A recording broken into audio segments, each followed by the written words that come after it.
నమస్కారం. వనవానికి స్వాగతం. ఈరోజు వార్తలలోని ముఖ్యాంశాలు. ప్యాకేజీ ఏది, మంచినీళ్లు ఏవి అని ఐటీడీఏను ముట్టడించిన పోలవరం నిర్వాసితులు. పోలవరం ప్రాజెక్ట్ నిర్వాసితుల సమస్యలు పరిష్కారానికి నోచుకోతుపోవడంతో వారి సహనం కట్టలు తెంచుకుంది.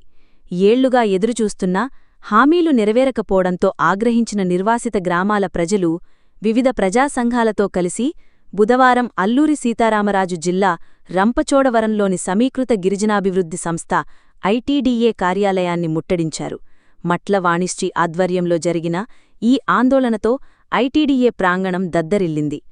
ఈ సందర్భంగా మట్ల వాణిశ్రీ మాట్లాడుతూ, పోలవరం ప్రాజెక్టు కోసం సర్వస్వం త్యాగం చేసిన నిర్వాసితుల బతుకులు దుర్భరంగా మారాయి.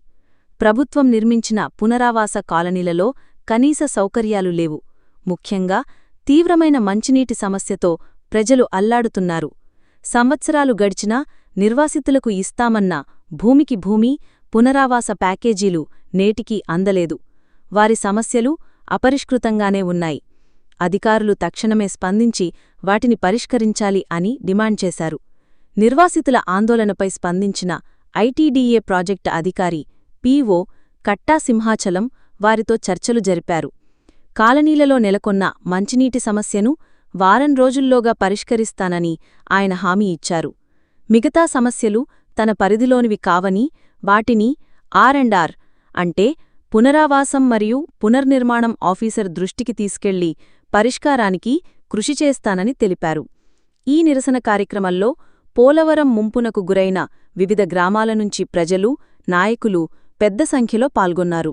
వారిలో ముఖ్యంగా కొండమొదల గ్రామం నుంచి చెదల పార్వతి, తాళ్లూరు నుంచి తాళ్లూరి వీరభద్రం, తెలిపేరు నుంచి చెదల నాగేశ్వర్రావు, మూలపాడు నుండి బడిగుంట రాజారెడ్డి, మడి అబ్బాయిదొర, మడిపల్లి నుంచి కోండ్ల పాపారావురెడ్డి, మెట్లగూడెం నుంచి మడిగంగరాజు, పెనికిలపాడు నుంచి కారం సోమన్నదొర తదితరులు తమ గళం విప్పారు.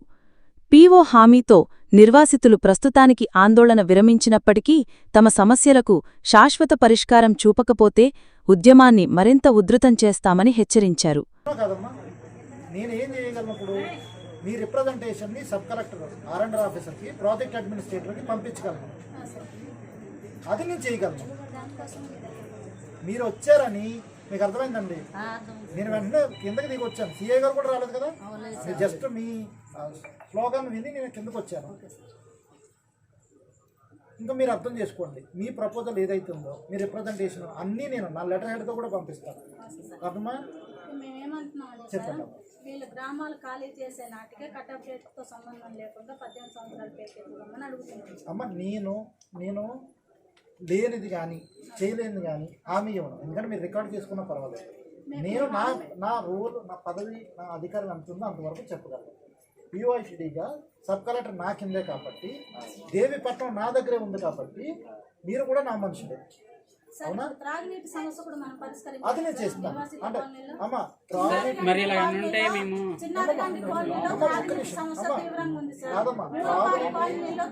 ఒకటి త్రాగునీటి సమస్య అనేది త్రాగునీటి సమస్య ఏదైతే ఉందో త్రాగునీటి సమస్య ఏదైతే ఉందో ఆర్&ఆర్ కాలనీ ఇప్పటికీ చేసి ఉండాలి.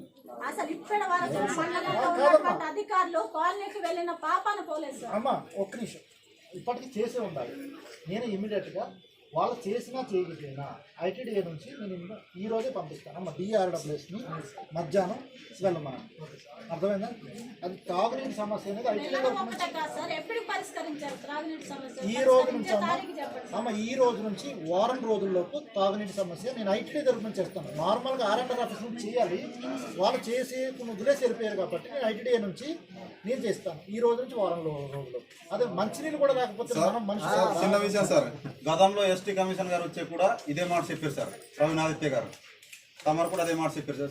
చెప్పారు సార్. అప్పటి నుంచి మొన్న హ్యూమన్ రైట్స్ అధికారి కూడా మా కాలనీలోకి వచ్చి ఇదే మాట చెప్పారు. తాగునీటి సమస్య మేము పెద్ద బియ్యం గురించి కానీ, ఉప్పు గురించి కానీ, పప్పు గురించి కానీ ఎప్పుడు ఐడియాకి రాలేదండి. మాకు అన్ని హక్కులు ఉన్నా కానీ ఏ రోజు కూడా వచ్చి అడిగిన పాపడ పోలేదండి మేము. అలాంటిది సార్ మాకి ఆ రోజున మేము పాత గ్రామంలో ఉన్నప్పుడు సార్ గారండి ప్రతి అధికారి వచ్చి మా కాళ్ళు పట్టుకున్నారండి. మీరు వెళ్ళండి, మీకు ఒక సింగపూర్ చేతన్నారండి మా ఊరు సార్. ఒక సింగపూర్